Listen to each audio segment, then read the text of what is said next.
Chapter 16. The giant thing hefted the tree up like a club and took a step in my direction, covering the distance between us in that one stride. The club came down hard, right at me. I jumped to the side, and it missed. The impact of the club on the ground still knocked me off my feet, dirt and small stones raining down on me. A fist-sized rock slammed into my arm. I tried to catch my breath, flat out on my back, the wind knocked out of me and my arms screaming in pain. That's going to leave a mark.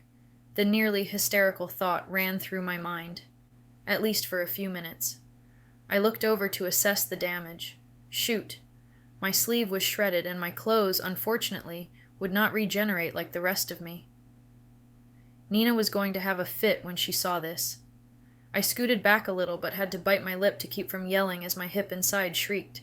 I'd landed on a rock, and hadn't noticed while I was trying to catch my breath. A rumbling started. The thing was trying to talk. It had massive moss-green eyes with big crooked teeth hanging out of its mouth. The rest of its body looked fairly human, other than the size. It rumbled something again, then coughed. Troll or ogre? What was the difference? I rolled over to stand, and a crunch sounded from my pocket. Shoot again. My phone. I pulled it out. The screen was shattered. Great. No time to worry about it right now. I stuffed it back in and moved into a crouch. The troll took a step toward me, ground shaking under its massive foot. So this was why California had so many earthquakes. So much for the fault theory. I'm gonna rip your head off your body. The troll finally got out. I could barely hear the words. His voice was so deep. I wished I hadn't been able to understand, because for the first time since I'd started regenerating, I felt a thread of panic. How did that work? Even I probably couldn't recover from that. Starrin, Wade, where are you? I muttered under my breath. The troll swung again, this time making contact and sending me flying. I crashed into a tree and rolled to the ground. A groan slipped out of my mouth, my body frantically trying to deal with the damage. The troll shuffled my way. I stood and limped toward the trees, panting, fast as my battered body could move. 2 gunshots sounded. And then there was Wade.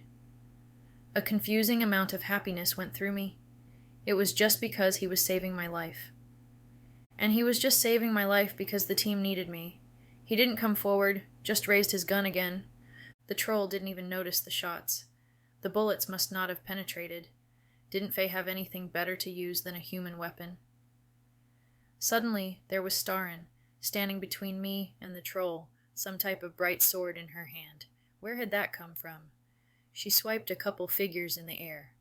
The troll lumbered to a stop, confusion on its massive face. What you want, Faye? Leave my supper alone. Not just something to be crushed, then. Dinner. So much better. That hysterical feeling was back, full force. This isn't supper. She's Faye too. You know the rules. A massive hand went up and scratched the tuft of hair on the thing's head. She no look Faye, clothes human. Starrin relaxed a little, letting the tip of her sword sink toward the ground. Yes, she does have some style issues, but she is 100% Faye, I promise you. And you know I can't lie. A nod started slowly. I believe you, but I'm still hungry, and we aren't in Fairy, so no rules. Starrin tensed back up, the sword slipping into a defensive position. Take another step and lose a finger, Starrin snapped, and after that a hand. We'll see how far you get before you're lying on the ground in pieces. A low growl came out of the troll's mouth. It stared at Starrin hard for a moment, then turned and started away. It vanished between trees on the other side of the clearing, its footsteps still shaking the ground for a good couple minutes before they started to fade. Now what? I asked Starrin. She slid her sword into a sheath on her back, and it disappeared. I blinked, but it was still gone. Now we hope that wasn't what Cray was sensing, and that Jaden is actually around here somewhere. Seriously? She was just going to go on with the mission? We can't just leave it here, I said. What? She asked, like I wasn't making any sense at all. We can't just leave it here. What if some poor hiker comes along and gets eaten? The things of Fairy have a way of not being seen if they choose. If a hiker gets eaten, everyone will think it was a bear or some other earth creature. How can you say that so calmly? I asked. Starrin looked genuinely confused. They're just humans. Why do you care? Is that what you two think? I turned and asked Wade and Cray. They were barely out of the trees. I had just caught sight of them out of the corner of my eye. Where were you anyway? You don't want to make a troll uncomfortable. Once Starrin got his attention, I knew she would get him talked out of eating you, so I moved back into the trees. Too bad for him she didn't let him have you. That would be the last lunch he ever needed. You'd just keep coming back. Wade started laughing at his idiotic joke. You really don't care if people get killed? I asked. Wade calmed down a little. You've lived here too long, Trish. You need to make a trip to Ferry. Then you'll understand. These people are not your kind. So what? I exploded. They're still people. I had so much on my plate right now that I shouldn't be worrying about a troll, but for some reason I just couldn't let it go. What if the hiker that got killed had a kid waiting at home for them? What if they had a kid with them when it happened? For that matter, what if it was a kid that got killed? It was that great power, great responsibility junk. Whatever, I said. I'm not leaving until that troll is sent back where it belongs. How did it get here anyway? Wade crossed his arms and glared at me, but he must have seen the expression on my face because he sighed and loosened up after a second. There must be a cave or pool around here that has a hole between worlds, Wade said. If we put enough pressure on the troll, he'll go back on his own, and we can report the hole. Then we've taken care of the problem, and the court will thank us for finding the hole. What about Jaden? The more time he spends here, the greater likelihood he's getting into trouble. He could be much more dangerous than that troll if he isn't taken care of, Starrin said, and we don't have much time before he gets his powers. He could be more dangerous, or not. We don't know. I crossed my arms. I'm not asking about this. It needs done. She's stubborn, Star. No use arguing when she gets like this, Wade said. Maybe we don't need her as bad as the council thought, Starrin answered, her eyes going into slits. Cray, let's go. You can find the kid. I'll drag him back, with or without these two. Cray looked uncomfortable. He looked to me like he was asking for help. He thinks we should take out the troll, I said for him. Cray? Starrin asked. He nodded. This is ridiculous. I can't find Jaden without you, Cray. I don't have any idea where to start looking. Let's go. Cray shook his head and moved over to stand by me. Starrin's eyes narrowed into slits. Are you sure about this? He nodded again. Want to explain it to me? He shook his head. Starrin closed her eyes. Fine. Be it on your heads if Jaden gets away and the council holds us accountable. She stared hard at each of us until we nodded in turn. Then let's go hunt a troll. Chapter 17. I'd survived my first battle. Not too impressive, considering I was able to survive being shot point blank. But still, it was something. The other two probably wouldn't even consider that a battle. But I was going to. It was life-threatening, after all. I bet Cray would agree with me. Can you feel where he went, Cray? Starrin asked. Cray nodded and headed off north. Or was it west? It didn't matter. We followed him in silence. I took a deep breath as we walked. Mom had hauled me all over the U.S., but no other place we'd visited had smelled as good as this one. Just being here again brought back memories. Picnics and sleeping in our car until a ranger caught us and kicked us out of the park after dark. Good times. At least it had felt that way to a 9-year-old. I'm glad now that I hadn't known then that Mom and I would only be together another month before she dropped me at the kids' home. Wade stopped ahead of me, nearly sending me straight into his back. What are you doing? I growled. He put a finger to his lips and moved to the side so I could see. A gorgeous waterfall sparkled down the rock face ahead of us, marred only by the ugly appearance of my troll. And another troll? 2 more trolls? Wait, not 1, not 2, but 4 trolls? One had almost gotten the best of me. Now there were 4. What now? Wade asked. We should call this in. Wait until the council can get more people here, Cray said. Can't. Starren drew her sword. They might move on before the council sends anyone. Plus, we have a job to do. The sooner we get this over with, the sooner we can get back to it. And we don't want any hikers showing up while we're waiting. So, I said, I thought you didn't care about humans. She gave me a withering look, but I wasn't being mouthy this time. I just actually wanted to know. Her expression eased as she realized I was being serious. One troll and the humans would think it was a bear. This many, and we are in for major problems and major cover-ups. Easier to handle it before things escalate. The portal here must be huge for trolls to find it, Wade said. They aren't the brightest of creatures. Starren nodded. We take down one of them, and the rest will run. They aren't social creatures, so they won't know how to fight as a group. They will run to where they feel safe, which will be home, leading us to the portal. Somehow that didn't sound like a plan to me. Attack one, take it down, make the rest run, and then chase after them? But who was I to say anything? It was better than me being bait. You and you, Starren said, pointing to Cray, then me. Follow us down and let them think we are evenly matched, but don't get involved. I don't want to have to rescue you again. Rescue me again? Well, wasn't that rude? She was the one that had put me in the situation in the first place. I opened my mouth to let her have it, but noticed Cray watching me. I snapped my mouth closed and stared back. He looked down, avoiding further eye contact. What about weapons? I asked. Surely that was a reasonable question. Without answering, Wade walked away from me, scanning the ground. He kicked a couple small sticks before finding one that must have suited him. He couldn't be serious. Never mind, he was doing something with it. He closed his eyes and concentrated. The wood slowly reformed itself into a sword. Probably not too strong, but it looked good. And pointy. Pointy was good. Thanks, I managed when he handed it to me. I looked at Cray again, mostly to avoid looking at Wade, and noticed that he'd made himself one too. Can all Fae do that? I asked Cray. He nodded. A little bit.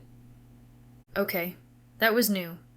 Mom had taught me all about the history of the Fae, had even started weapon training, and made me as close to a black belt in hand-to-hand as a 9-year-old could get. But she said I wasn't ready when it came to the powers. It had always sounded to me like she had planned to teach me someday, but then she'd disappeared. I'd never been able to figure out what had changed, no matter how long I'd spent thinking about it. Set? Starren asked. Yep, Wade answered. They went shoulder to shoulder and stepped out of the tree line. Clearly this wasn't their first battle together. Cray and I looked at each other, then mimicked them, walking so close we bumped into each other every few steps. Trolls really were very dumb. Sure, I'd seen plenty of movies, read plenty of books that showed how stupid they were, but humans got most things wrong about the worlds they couldn't see, like the fact that trolls turned instantly to stone in sunlight. I figured the intelligence level, or lack of, I guess, had been exaggerated. Apparently not. We were super close by the time my troll noticed us. The only reason I could tell our troll apart from the others was that its skin was slightly pink on top of the gray, like it had been in the sun too long. The whole sun turning them to stone thing was a myth, but they did burn. Really, really easily. I would have felt bad for the poor guy, if he hadn't been planning on eating me 30 minutes ago. He must have been back long enough to forget the whole incident. None of them looked too worried. I wiped my sword hand down my shredded jeans before gripping the hilt again. Things were about to get interesting, like they weren't already. Starren marched forward until she was close enough to yell. On the authority of the council, I command you all to leave the human realm and return to Fairy. She can't do that, can she? One of the smaller ones asked, the words slurred, as it continued to pick at its broken yellow teeth with a tree limb while it talked. Course not, one of the bigger ones answered. She's little. Our troll slunk away from Starren. Little, but she's mean. She wouldn't let me eat that one today. He pointed a finger at me. At least it passed for a finger. It was about as big around as an electric pole. Another one, this one very small, popped out from behind the waterfall. Can we eat them, please? Great. 5. Any more that we hadn't counted hidden in there? Yes. Go. Eat, the next to biggest said. Its voice was a little higher. Female? Yay! The small one jumped down from a ledge, shaking the ground under me. My body jerked, but I stayed on my feet. I looked over to see if Starrin had noticed. Nope. Starrin and Wade moved into battle poses, swords up. The small one gurgled a laugh, and then came right at us. Chapter 18. Oh shoot. A troll, running full speed in my direction. School didn't really cover this. I think this is where we get out of the way, Cray whispered, tugging on what was left of my sleeve. Yes, this was the point Starrin had wanted us to get out of the way, but I would heal, and the two of them wouldn't. At least not as fast, or from as bad of injuries. Plus, Starrin didn't know that Mom had done some training with me before she left. Sure, that was 7 years ago, and I was pretty young at the time, but being Fae had to count for something. I wasn't going to leave Starrin. The trolls could have Wade. Cray left when I didn't budge. Whether it was the troll he was scared of, or Starrin, was anyone's guess. The adult trolls watched as the youngest started our way. None of them seemed concerned. Do we have to kill the baby? Cray called from his new position at the tree line. Wade snorted. He has a point, Starrin said. We go after one of the adults. We scare them.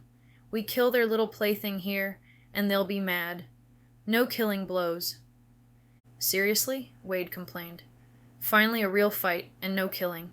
I've been waiting on this for months. Been stuck in a city trying to... He trailed off, studiously ignoring me. Never mind. He'd better say never mind. If we didn't need him to help get rid of these trolls, I'd poke this sharp stick he'd made me straight through his body. Stuck in the city, courting me. That's what he'd been about to say. Lovers quarrel later. Troll right now. Starrin interrupted. The baby was getting close. No fear whatsoever on its face. Wait. Did their faces show emotion? It reached down, grabbed a rock, and hurled it towards Starrin. She jumped lightly out of the way, the rock not even coming close. It flew past her and hit a tree, exploding a hole right through it. Okay. Scary. Even the kid could throw that hard. No wonder we'd stopped all the way back here. New plan. Trisha, keep it distracted while Wade and I hit an adult, Starrin said over her shoulder. Great plan. Me as bait again. The troll threw another rock at Starrin. For some reason it liked her. Hey you, ugly! Over here. I waved my arms. When that didn't seem to work, I put my hand to my mouth and let out a piercing whistle. All the trolls clapped their hands over their ears. Don't like that? The little one whined. I did it again. Stop, one of the big ones roared. Keep it up, Trish, Wade called as he bounded forward. Starrin went around the other side and the fight began. Putting all the force of my extra good lungs into it, I whistled again. Something whistled back. I noticed that the sound was coming from a rock headed my way with barely enough time to duck. The young one was not happy. It charged me, hardly giving me time to get my hand to my mouth to whistle again. Huge, angry voices came from the direction of the waterfall. Starrin and Wade were having no problem hacking at the trolls, who didn't seem to notice as they started my way.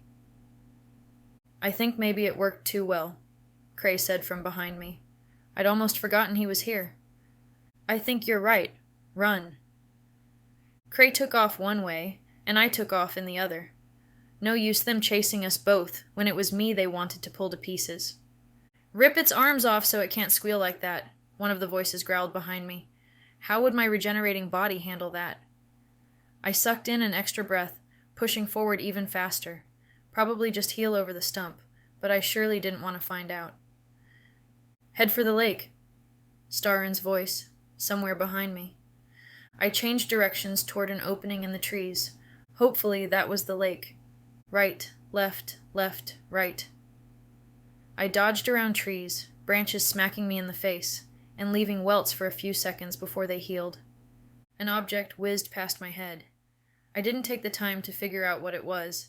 My heart nearly pounding out of my chest, I burst out of the tree line. A half sob of relief leaked out. There, the lake, after 20 feet of plants and 10 feet of small stones. Adrenaline pumped. I could do this. I charged forward, made a flying leap into the water, and swam toward the middle like mad, my warm weather clothing weighing me down. Angry roars and yells echoed out over the lake. I swam out until I needed to rest, treading water to conserve a little energy. With the healing I'd done back at the clearing, I was starting to get hungry. I could hear the trolls arguing. They were deciding if I was worth getting wet over. If this wasn't so depressing, I would laugh. "You're the strongest." One of the smaller ones sniveled at the biggest. "Water won't make you sick. No, not water. You'll just be clean. And smell bad."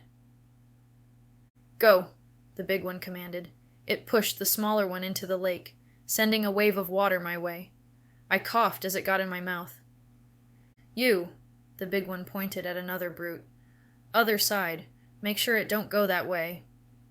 The one ordered to not let me escape on the other side lumbered off. The sniveling one tried to climb up on shore, but was met by glares from the other two. It slowly started wading my way, the water not even to its knees. How deep was this lake? I was a goner if it could touch all the way out here. Starrin, Wade, where are you? Chapter 19. Think, think, think. The troll was getting closer. No panicking, just thinking. Ding. Idea. Thanks to Wade. I blew the air out of my lungs and slipped under the surface. I paddled a few feet away and sank down to the bottom, murky water hiding the once bright orange of my t-shirt. Yuck. But the weeds down here would be great camo. Yelling started above the water. Being underwater when someone yelled above the surface always sounded weird. Multiply that by 10 when it's a group of trolls. A minute later, a huge head plunged under the surface, big eyes searching for me. I scrambled away, unable to tear my gaze from the huge creature. It only made it a second before going back up. Soon it was joined by another set of eyes. Closer, closer. I tried to sink deeper, dredging the bottom to cloud the water even more. It didn't work. The plants around me started going crazy, moving against the current. I headed toward a patch of some type of underwater weed, and it wrapped around me. I jerked back, and it let me go. That was a little weird. But I wasn't going to argue. I moved back in closer, and the leaves of the plants slipped around me, blanketing me in the greenery. This could work. Maybe. Hopefully. Apparently my lungs could convert the little amount of oxygen in the water into something usable, but I wasn't going to take the time to think about that right now. I knew the instant the troll caught sight of me. Its eyes widened, and it gurgled like it was trying to shout underwater. I stabbed upward with the wooden sword I miraculously still had in my hand, and got it in the eye. It jerked back, and I nearly floated away in relief. But then the water turned red, hiding me better, but making my stomach turn. I about lost the breakfast Nina had made for me. The plants worked together, pulling me backward as I freaked out. I'd never physically hurt anything before. I was still on my back, so I dug my feet into the mire at the bottom of the lake and did a strange crawl-float thing away from the troll as fast as I could. The hollering and pounding got louder up top. A massive leg knocked into me, sending me twirling through the water. 2 more sets of feet pushed by, dredging up junk from the bottom of the lake and making it impossible to see a thing. Something grabbed me by the back of my shirt. I swung at it, the weight of the water slowing me enough that I didn't get a very good blow in. Whatever it was, dragged me toward the surface, struggling as hard as I could, then pulled me out onto the rocky beach. I shoved away, trying not to let the air get into my lungs too quickly. "Trisha? Trisha, can you hear me?" I coughed out the water in my lungs. Wade. The sense of relief flooding me felt strange considering who had caused it. I slumped over, barely able to stay upright even while seated. He must have pulled me out. He pounded on my back. "Are you okay?" "Yes." It came out a little too forcefully considering he had just risked his life to drag me out of the lake. I hacked a couple more times. My cells still regenerate underwater. Wade looked nearly sick with relief. "All that blood. We thought—" He trailed off. I held up my little sword and gave it a wave. Wasn't mine. "Glad you're okay."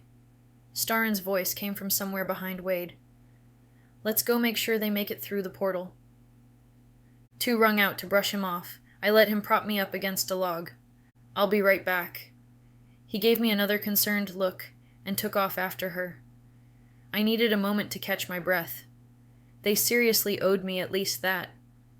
How could Wade send so many emotions through me at the same time? Anger still, of course, but he had come into the lake after me, knowing full well how easily I heal, and he didn't. That was a Wade I didn't know. The Wade I'd thought I'd known only truly cared about himself. The Wade I'd found out he actually was had killed me. Now I was just confused. I'd love to believe he had a copy of him like I had at school for me right now, but he'd pretty much admitted what he'd done back at the hall with Kuma. Another cough forced its way out, removing what I hoped was the last of the water. I groaned and attempted to push myself to my feet. Someone grabbed me under the arm and helped me up. Cray. "Thanks," I started saying. "What were you thinking?" Cray yelled in my face, his getting red. I recoiled a bit.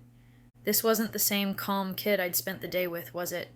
"You better never do that again. We're a team, no solo." I raised my hands, trying to cool him down. "Hey, I regenerate, and as far as I know, you don't." He didn't answer. "I just didn't want you to get hurt." "Well, don't do it again." He turned and followed Wade and Starrin, back stiff with anger. What was his problem? I'd probably saved his life.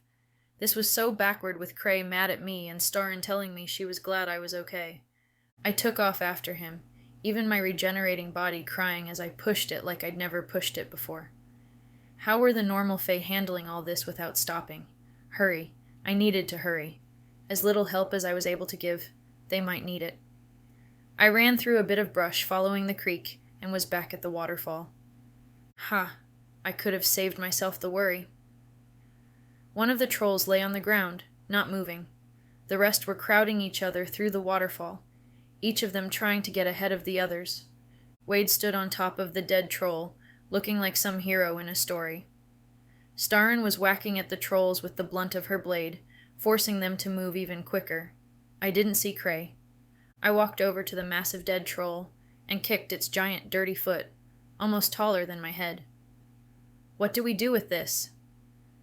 "We'll get a squad in to take care of it," Wade answered from his perch. "Can't just leave it here. Strange things happen when wildlife eat anything from fairy." I shivered at the thought. Once for the strange things that could happen, then again at the thought of something eating this dirty giant. "There'll be half an hour," Starrin said, sliding down the rocks leading up to the waterfall cave. She stood and knocked some of the dust off herself. "Settle yourself in. Some of us will have to watch the body. Where's Cray?" "I don't know," Wade said. "He helped me up and took off after you two," I said. "I haven't seen him since." "I'm here." His voice came from behind one of the larger trees. "I thought I felt something strange, but it's gone." "Strange how?" Starrin was right on him. "I'm not sure." Cray was back to his normal, quiet self. "Just strange, like we're being followed." Something strange? For him to think it was strange when we had a dead troll lying across the ground in front of us? That didn't sound good. Chapter 20. I still didn't really know how Fae abilities worked. "So can you feel humans too?" I asked Cray. "Yes," he answered, "if I know what I'm looking for. It's a little more work. There are a lot more of them around." "So you aren't just following the feeling of Fae magic in a non-Fae world. You can track specific beings?" Cray pushed his glasses up on his face, his eyes flicking from Starrin to me, and back. "Sometimes, but I need to actually know them. I don't know Jaden, so I can't just track him like that." Great. That pretty much cut out running if things went south. I sat down on the ground and leaned up against a rock, needing a second to recover from the last 15 minutes. "Cray and I are going to start trying to sniff Jaden out again," Starrin said. "You two stay here and guard the body until the cleanup crew arrives. I stepped into Fairy and had a message sent." She grabbed Cray and took off, before I had a chance to argue. She couldn't just tell me to stay here. And I wanted to hear more about Fairy, even if I didn't want to go there. Had she really just stepped in and out of it while in the cave? Just about to push to my feet and follow her, Wade's voice stopped me. I wouldn't. What? Huh. Why pretend? I knew what. Don't ruin your chances, Trish. Don't make her mad. Ugh. I'd been pretty open with him back when we were dating. He knew me too well. Especially frustrating now, when I didn't know if anything he'd told me about himself had been true or not. Obviously his feelings hadn't been, or he wouldn't have killed me. Or tried to kill me. Whatever. I was getting all mixed up. Time crawled by, not helped by the fact that I couldn't check it on my phone. How was I going to explain that one to Nina? That, along with the ripped clothing, could make for an interesting night. Wade passed the time by going through the dead troll's pockets. The pockets were huge. The first thing he discovered was some string the size of a large rope. He tugged and tugged, pulling more and more out until a shiny rock popped out, tied to the end. I sat there, pretending I wasn't paying attention, but really, how often did a person get to see the contents of a troll's pockets? Next came out some more shiny stones like the first. They flashed in the sunlight. Wade must have seen the look on my face.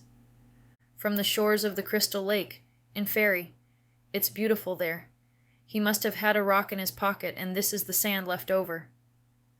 I didn't answer him verbally, but when he held them out, I took them. Unlike most stones or crystals, these were slightly warm. Whether they were that way naturally, that way from Wade's hand, or still held the warmth from the troll, I didn't know. Can I have them? It took quite a bit of effort to get the words out of my mouth, considering who I was asking, but something about the inner light of these things was mesmerizing. No, Wade answered. We aren't allowed to keep anything from there. Don't want any humans finding it on us. The cleanup crew will take care of everything. He took them from me and tossed them on the ground, before sticking his arm back into the pocket. So gross. Who knew what things that monster had put in there? While Wade stuck his head into the opening, almost the size of a tent, I scooted over and scooped up a couple of the stones. They were in my pocket in a flash. Good thing I'd had a lot of practice pilfering stuff. If these were just the leftovers from a rock the troll had thought was shiny, I could only guess at how big it had been.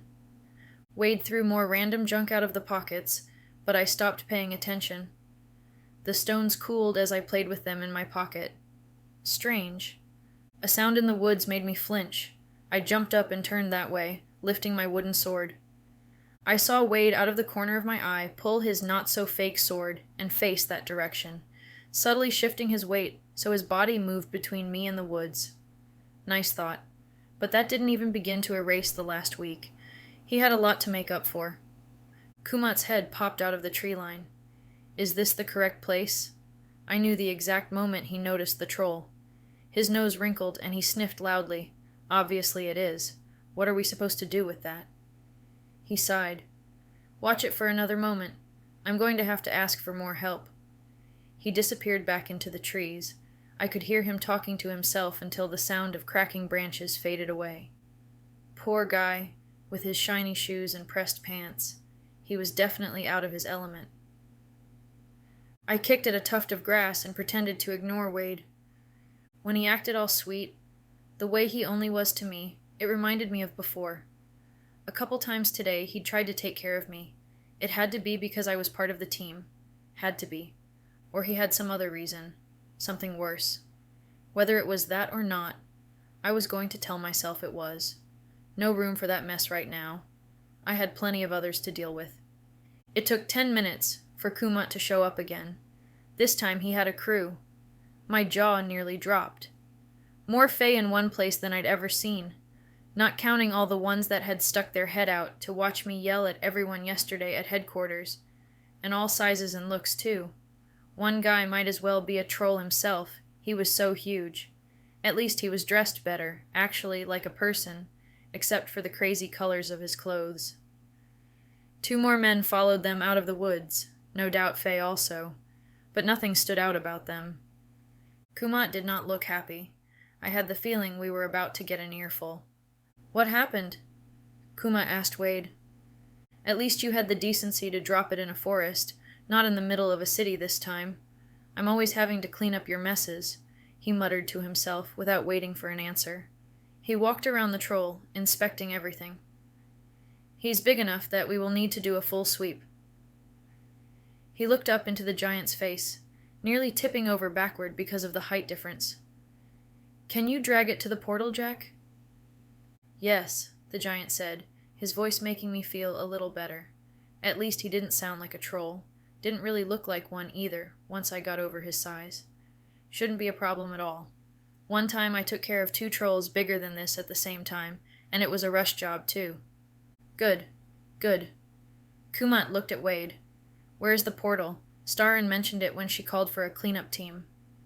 Wade nodded toward the waterfall. Behind there. Did you hear that, Jack? Get to it so our other friends here can do their job too. The giant nodded, reached down, and grabbed the troll by its ankles. He leaned back, the muscles cording in his forearms, his face going red. He let out a loud grunt, gave an extra tug, and the troll moved, leaving a slight groove in the ground. You got this then? Wade asked. Kumant turned to look disapprovingly at Wade. Of course I've got this. Don't you think I know how to do my job? He turned back to yelling directions to the giant without waiting for an answer. Wade shrugged, then started for the tree line. Guess they don't need us till Craig comes up with something else to track. Might as well get you back. What happens if a hiker comes along and sees that giant? I asked. It would have to be a special human to see any of those guys without them wanting to show themselves. Haven't you ever used that skill? That's something all Fae share. My mind flashed back to Waterton Heights. Me sitting under a tree, alone, feeling invisible. Not intentionally. But maybe I had been invisible. I was going to have to figure out how to do that, but I sure wasn't going to let Wade be the one that helped me learn. Now that I was thinking about it, Mom may have said something about it in our lessons. I could probably figure it out by myself. Or ask Cray. He seemed like an okay guy. Being invisible was definitely something that could come in handy. Something I needed to learn ASAP. Maybe I'd be able to sneak out of math class. Wade was walking in the opposite direction I thought we'd come from. Maybe I was wrong. I wasn't very good in the woods. That was certain. I paused. No, we had come at the waterfall straight on. Wade was taking us to the left of it. Where are we going? I asked. Back, he said. He was so annoying.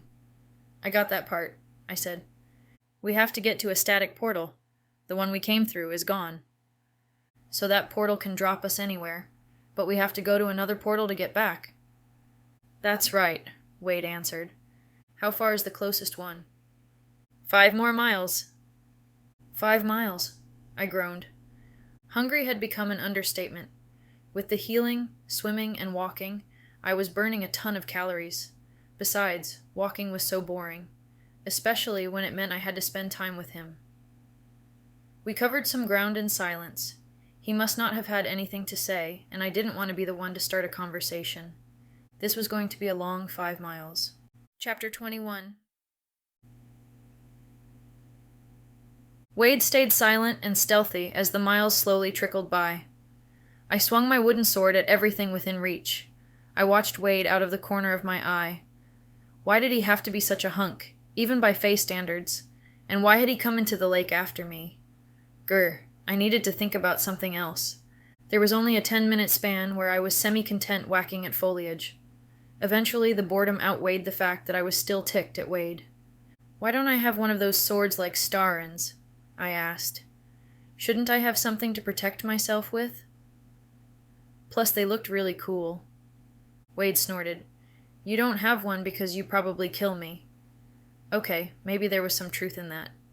And swords like that aren't so easy to come by.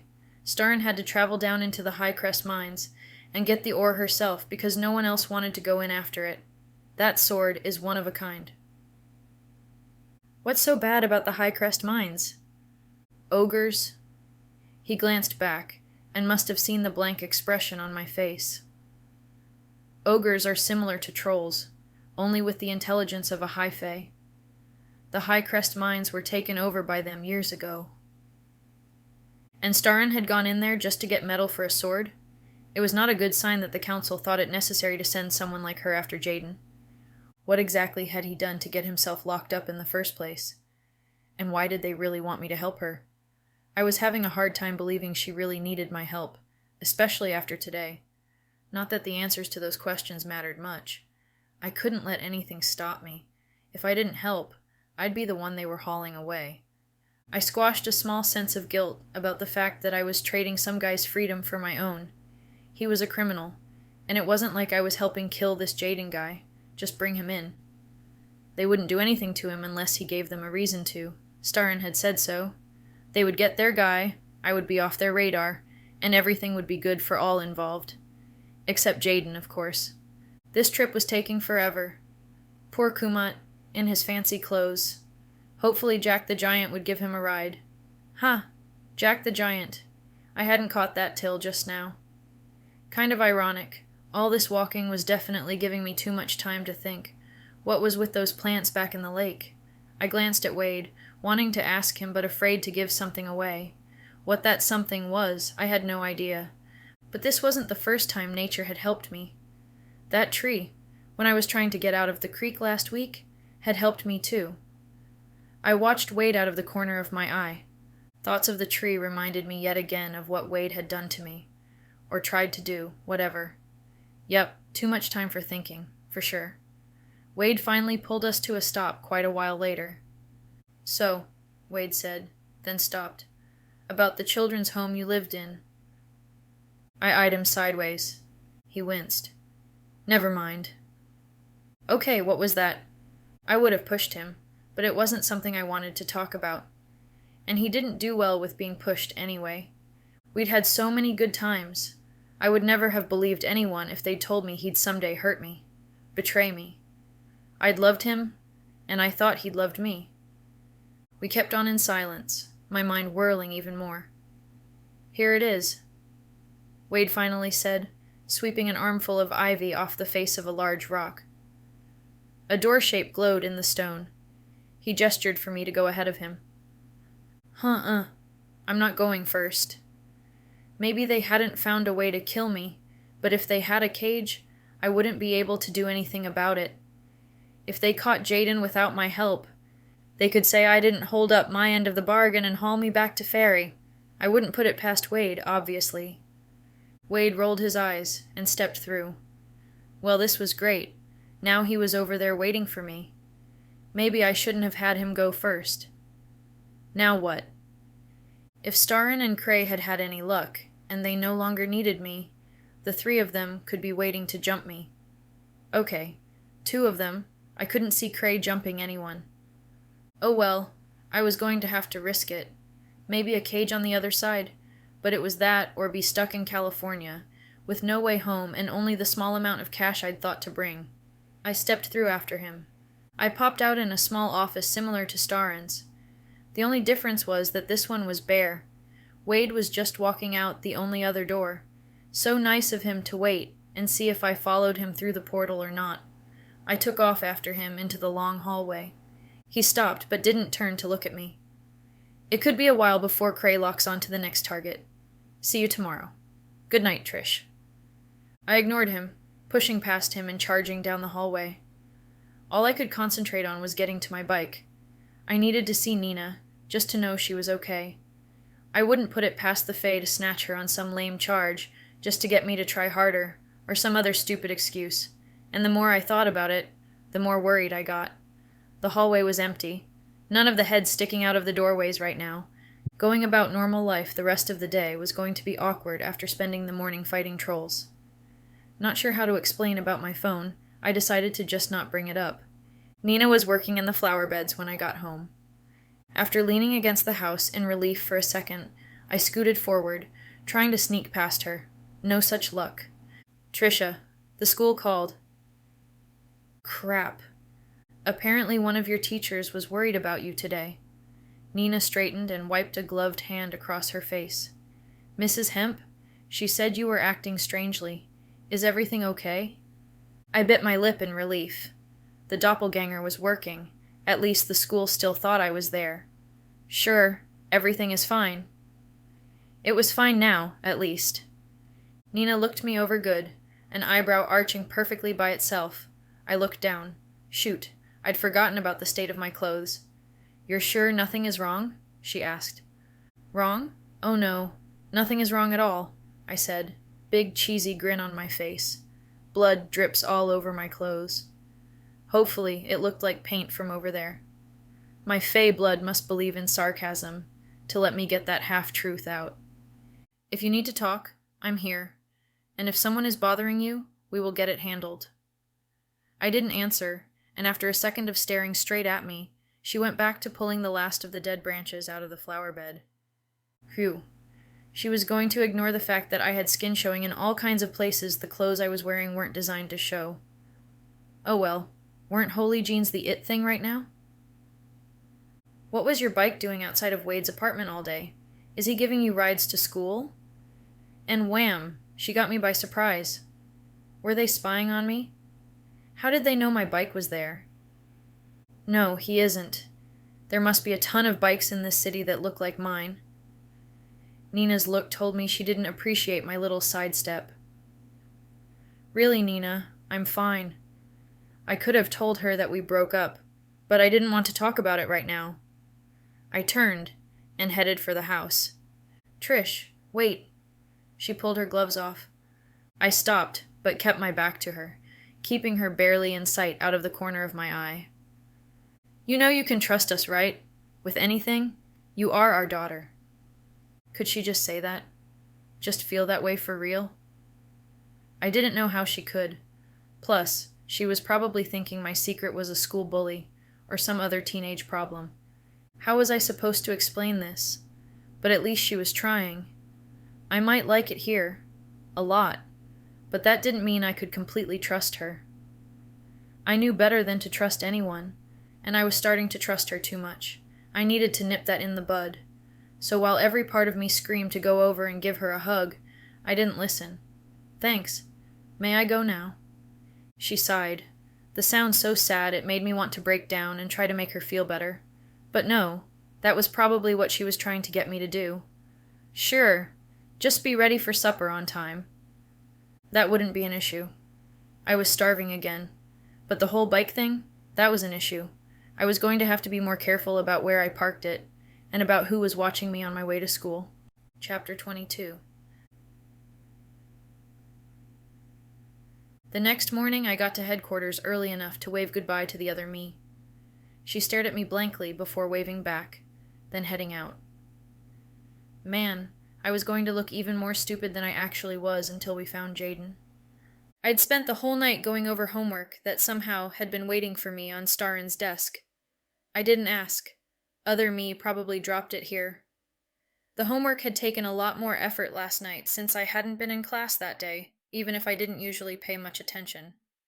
The rest of the team was waiting for me when I got back to Starin's office, carefully counting doors so I didn't walk in on some other fae doing some other fae thing that I probably didn't want to know about. "Cray has another hit. Starin didn't even take time to say hello. Let's head out." I followed them to the portal. Starin stayed focused and ignored everything. Wade totally ignored me. What was wrong with him? Polite yesterday and now this today? That guy had issues. At least Cray had the decency to smile at me. I returned it. We stepped through the portal together, and instead of ending up in the forest, this time we were spit out in a dark, dirty alley of some city. A strange sense of déjà vu swept through me, of not knowing where I was, making it hard to breathe for a second. It was okay. This was a city, not a forest, and people flowed by in both directions. I wasn't alone, but I still needed to know where we'd ended up.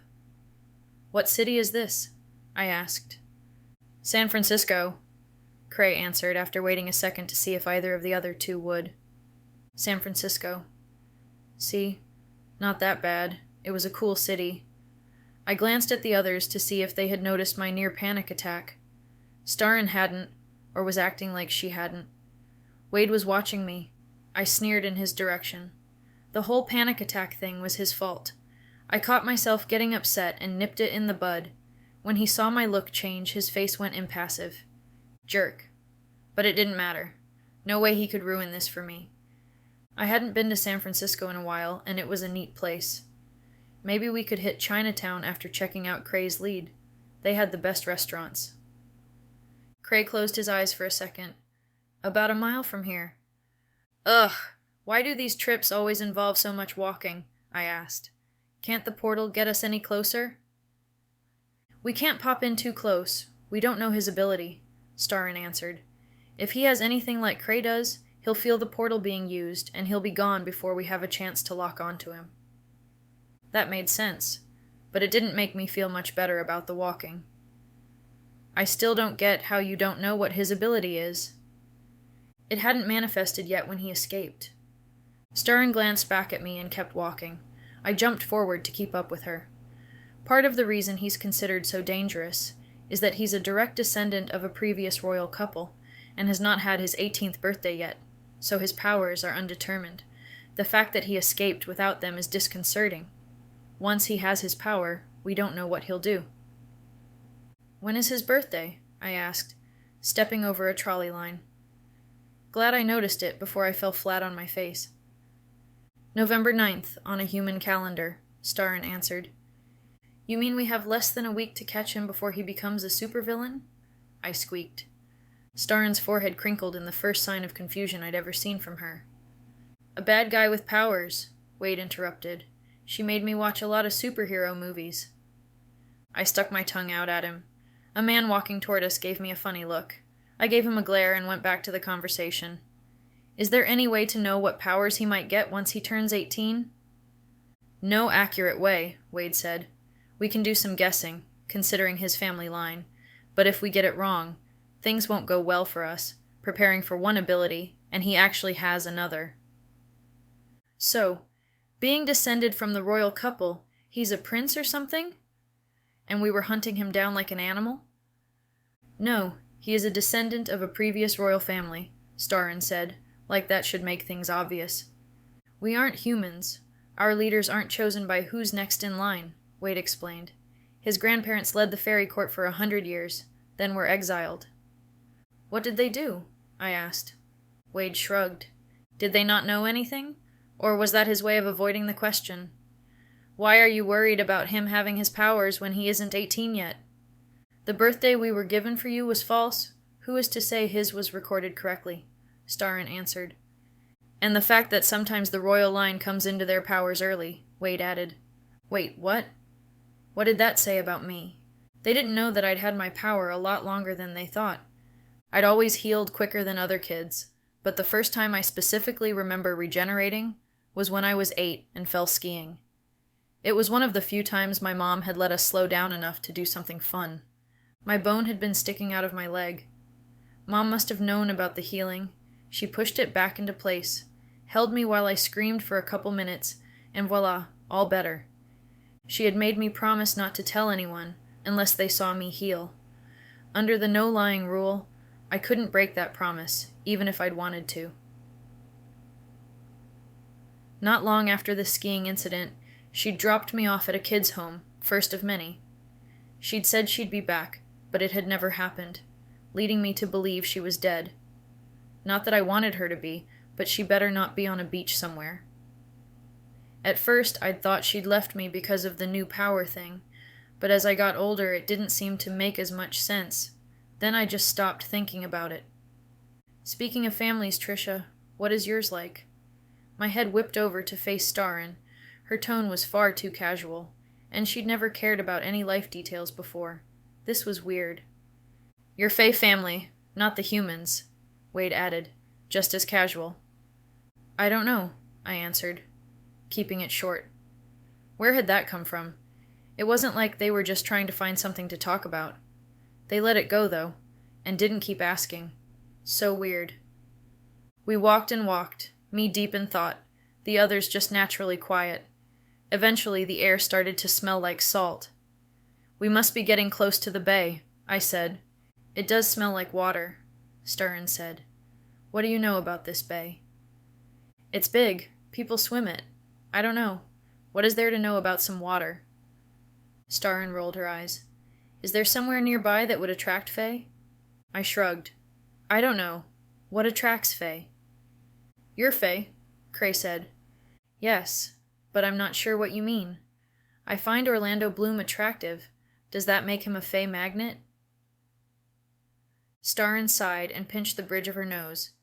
Should I ask who that is? Wade shook his head. Fine. Fey are attracted to anywhere that has energy, good or bad, Starrin said. Non-humanoid Fey are attracted to the bad energy in this world, while we are basically immune.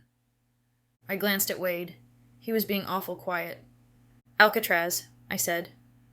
If we were looking for bad energy, there weren't any places with worse around here. Chapter 23. The rest of the group didn't seem impressed by the announcement of where the bad mojo would have most likely drawn any Fey in the area.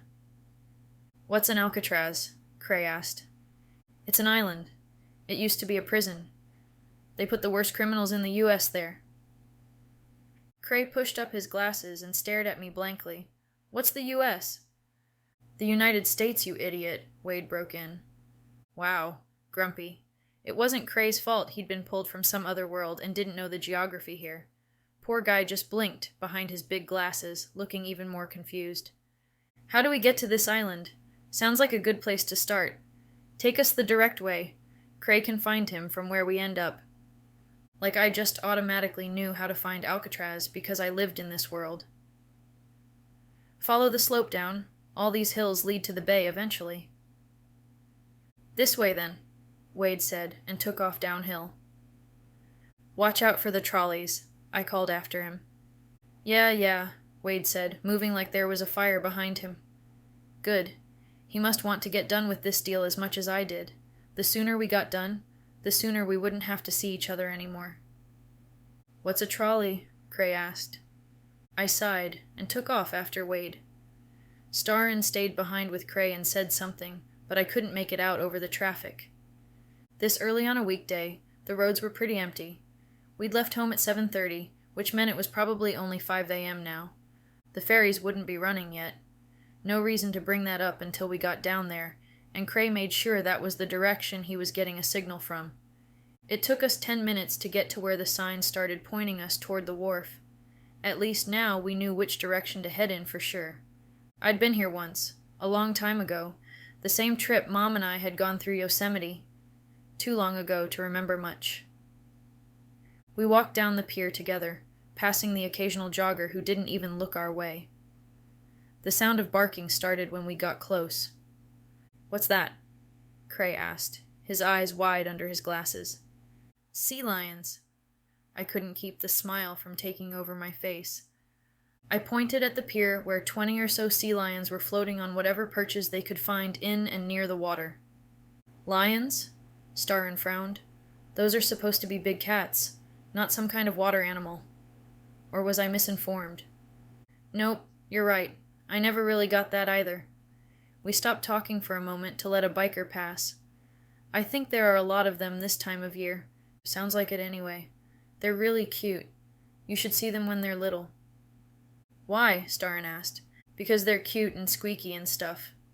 I answered. And you think I would be interested in a cute earth animal because... Why? She looked genuinely confused. I groaned inside. Apparently Wade wasn't the only Fey incapable of feelings. Were all of us like this? Once this chase is over, I plan to never leave Ferry again, Starrin continued. I wouldn't be here if Jaden Martin had not escaped. You can keep your not cat lions. We made it to the pier without any more conversation, but it was closed. The ferry doesn't leave until 9, and even then we might not get on. The sign says they sell out in advance most of the time, Wade said, coming back from the ticket booth. It's off-season, I answered. We should be able to get on. That would mean wasting 4 hours, Starrin growled. Find us another way out there. We could swim, I offered. I don't know any other way, but it's going to be really, really cold. We all looked at Cray. I'd be fine, and I'd hazard a bet that Starrin and Wade would be too. But Cray?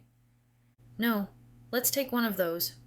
Wade nodded toward some small boats tied to the dock. There are all these people around. How are we supposed to do that? I asked. Wade lifted an eyebrow. They can't see the 3 of us. None of the humans can unless we want them to. Why aren't you staying hidden? Well, duh. I forgot all about asking Cray to teach me that last night. I hadn't even seen him once I got back to headquarters. "Show me how," I said to Starin. She lifted an eyebrow. "I'm serious. No one has ever shown me how." "It isn't something someone has to show you, Trish," Wade said, his tone gentle. "You just have to concentrate. There are several gifts all Fae have, and this is one of them. It's been sitting there waiting for you to use it since you turned 18, whenever that was." Great. Concentrate. I wasn't the best at doing that. I closed my eyes like Cray always did when he was looking for a target and concentrated like Wade said. Nothing. Starin snorted. "She's too human. We'll hide her in the bottom of the boat." She headed down to the docks, walking toward a small rowboat no one was paying attention to. Wade looked at me and shrugged, then headed after her. Cray wouldn't look at me at all. I closed my eyes and tried again, focusing with all my might. After a moment, I cracked one eye open. Nothing looked different. I waved at a businessman in a suit. He looked at me strangely but waved back. Shoot.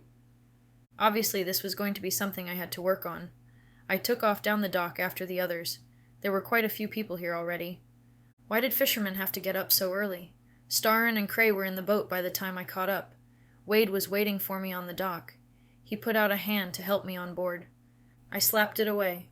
Muttering something under his breath, Wade got on after me. Once we were situated, he held a hand out over the padlock, chaining us to the dock. It flashed and fell off. Time to head out across the water. Said Chapter 24. I found a seat and settled in, ready for the boat ride out to Alcatraz. "You row, Tricia," Starin said, unchaining 2 oars from the floor. "Why me?" "Because it will look pretty strange to see a princess sitting in a boat as it floats against the current out into the bay," Starin answered. "Today I must be more work than I was worth." She was sounding even grumpier than normal. But she did have a point. I grabbed the oars and dipped them into the water. "Plus, if you get any blisters on those delicate hands, they'll take care of themselves," Wade said, clearly enjoying this. Ugh. They both had good points, but it was quite a ways out there.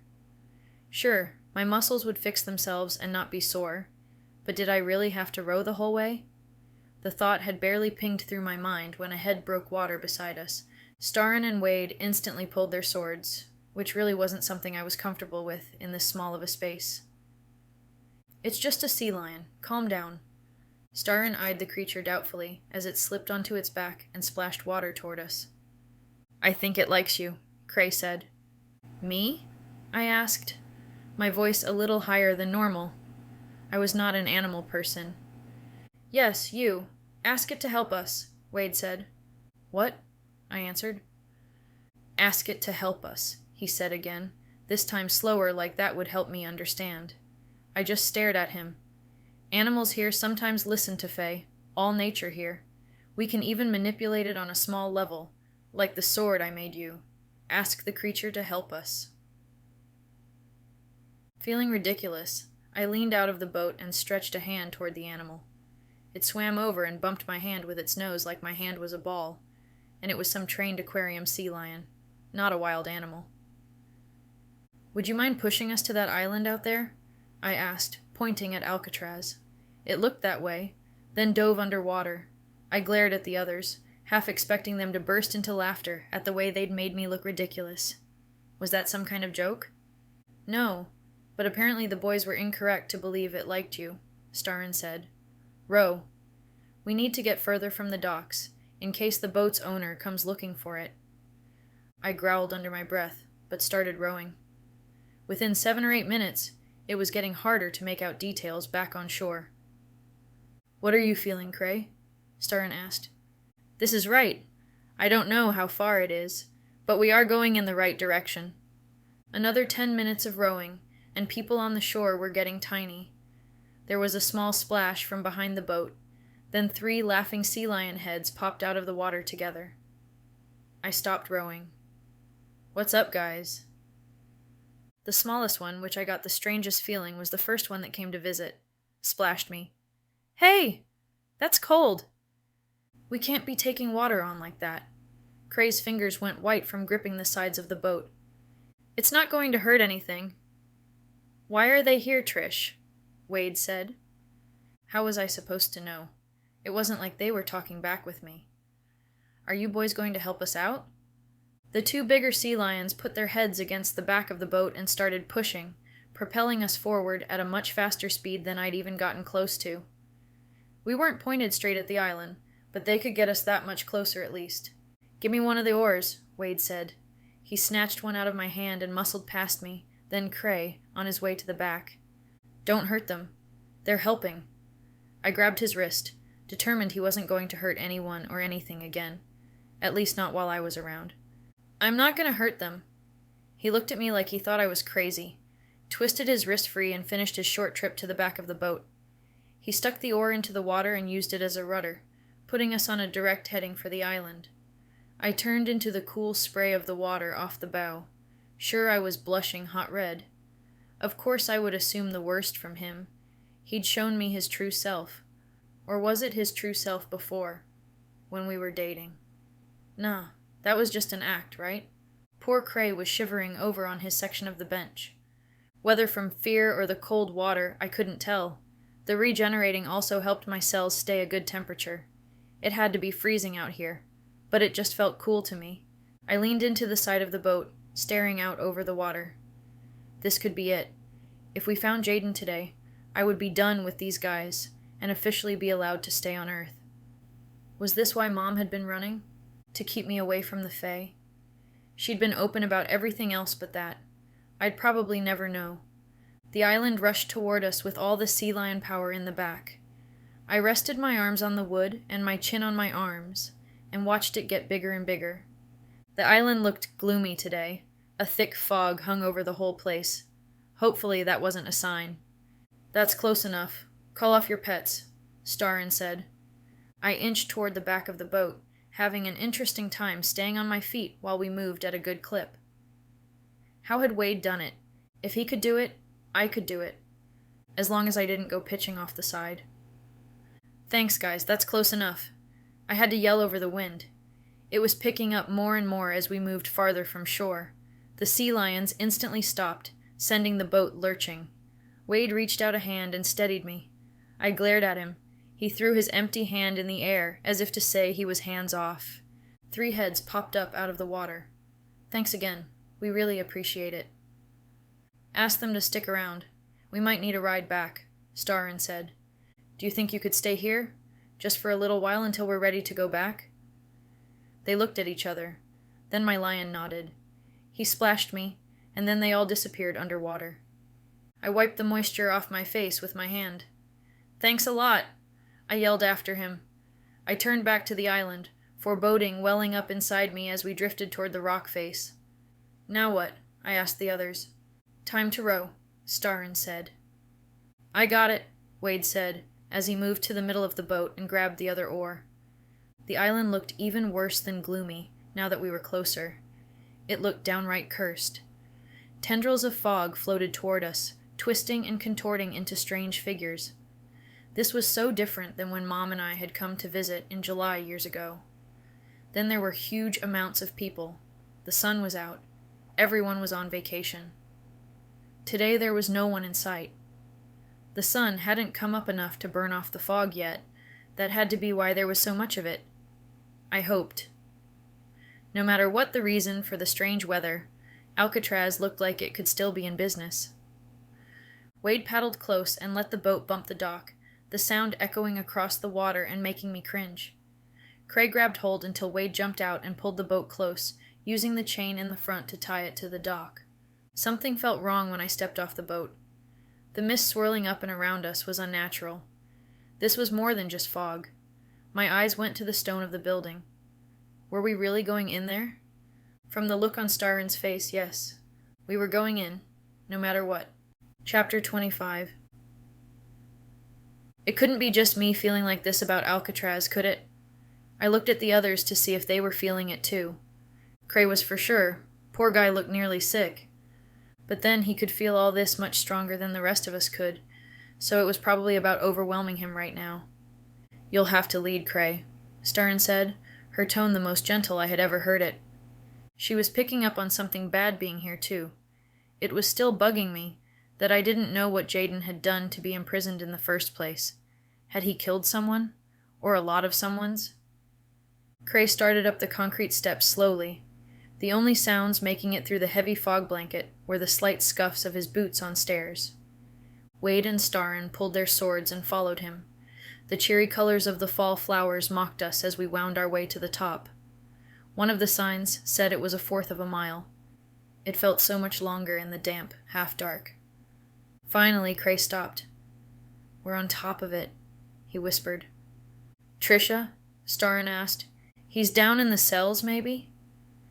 My answer came out as a question, but she must have taken it as gospel, because she headed straight for the door that somehow had no fog blocking it, and was in plain view. That seemed like a bad plan, and of course Jaden couldn't be standing up on top. He had to be down in the dark, scary area. Hopefully fog was his power. That I could deal with. Wade touched me on the shoulder. "Watch for security cameras. They won't see us, but they will see you." Another thing to worry about, other than the fact that we were chasing some guy with unknown powers down into a scary rock fortress. I pushed against the door. Locked. "Move aside." Starrin pushed me out of the way and put her hand on the door. A flash and the door popped open. "Wow, nice. Beat picking a lock with tools." She pushed the door open. Another handy trick I was going to have to learn. Was that another ability Alfei had? If it was, then what was her ability anyway? That probably would be a good thing for me to know. My fey eyes adjusted to the dark fairly quickly after stepping inside. Dark. Dark was good. No, dark was bad. Okay, both. Good because of the cameras, bad because it could lead to our deaths. I shivered as we passed cell after cell. What must it have been like to live here? The cells were tiny, not even as big as my bathroom, I'd bet. If Lo-Fei fed on bad energy, this was definitely a feast. We came to a stairwell. Starrin didn't pause, just headed down. "The stairs are damp, be careful," Cray said. "But still, much better than a fey prison," Wade said. Not something I ever wanted to see. If the fey I'd met so far were any indication of general feyness, I was better off with the humans. At least when they stabbed you in the back, it wasn't literal. "We're getting close, Starrin. Be careful," Cray said. Starrin slowed a little, but otherwise didn't acknowledge Cray. I moved in closer to Wade, not liking it, but liking the thought of losing a limb even less. Starrin stopped us. "Okay, Trisha, go ahead." Starrin waved me forward. "Me?" I squeaked, craning my neck and trying to see around her. She glared at me for a second. "Isn't that why you're here?" "Well, yeah, but still. Just tell him you are here on the authority of the council and king, and he needs to go with you without a fight. It works on all high fae. Or, it should." "It should? Great. Just wonderful." My heart thundered in my chest. If nothing else, the trolls had taught me to be more cautious. "Don't I at least get a sword or something?" "Oh, one sec." Wade reached into his pocket. The hilt of a sword came out, the blade wrapped in some type of cloth, following as he tugged. "I got this for you last night." What in the world? I needed pockets like that. "How did you do that?" "It was a lot of work on such short notice, but Not how did you get the sword. How did you fit it in there?" "Oh." He sounded disappointed. "My pocket has a small portal. I can reach in and grab anything I left in Fairy near the opening." He pulled off the material and shoved it back in his pocket, then held the sword out to me. It gleamed in the dim light, made of the same type of crystal I'd stolen from the dead troll. "I saw how much you liked the stones the troll had, so I got you one made out of the same stuff. I hope it's okay." It was more than okay. This was something the old Wade would do. The Wade I'd loved. You will not cry, you will not cry. Not here. "It's beautiful." He held it out to me by the blade. I grabbed the hilt and swung it around, leaving little streaks of light through the dark. Wade grinned at me. "I hope you like it." Like it? I more than liked it, and it was so sweet that he had remembered me wanting to keep the stones. I gave him a small smile. "It's amazing." "If you two are done staring into each other's eyes, We have business to attend to. Starin interrupted the moment, bringing me back to reality. This Wade is not my Wade. Not my Wade, I chanted internally. Getting distracted down here was dumb anyway. I pushed past Starin without a word, letting the light gleam off the sword in front of me. Better to see, not so good with trying not to be a target. But I was just supposed to talk with him. It was going to be okay. Supposedly he hadn't turned 18 yet. He shouldn't have his power. We were fine. Just needed to find him, get him out of here, and then live happily ever after. Never to be bothered by the Fae again. Even the good-looking male variety. 1 step forward. 2. I didn't hear anything behind me.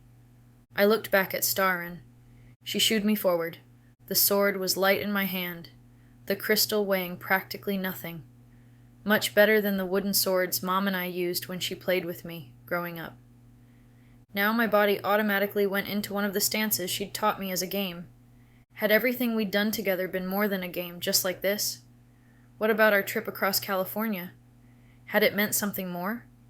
We'd been to Yosemite, been here, and now I was at both places again. That didn't seem like a coincidence. Focus. I needed to focus. Those thoughts could wait for later. I had 3 people behind me that needed me to do my job. I inched forward another step. "Who's there?" a windy voice asked me from somewhere ahead. Wait. That was a female voice. Cray had better not gotten this wrong again. I looked back at Starin. She shrugged. I didn't answer, moving forward slowly. No decapitation, no removal of limbs, and I would be fine. No problem. I would be fine. I said, "Who's there?" The voice was much louder this time, and sounded angrier too. "I'm here on behalf of the Fairy Council. They, along with the king, request you to give yourself up for questioning." Hopefully that's what Starin had wanted me to say. Something about this voice gave me the creeps. It felt worse than even the trolls. And we were walking straight into its lair.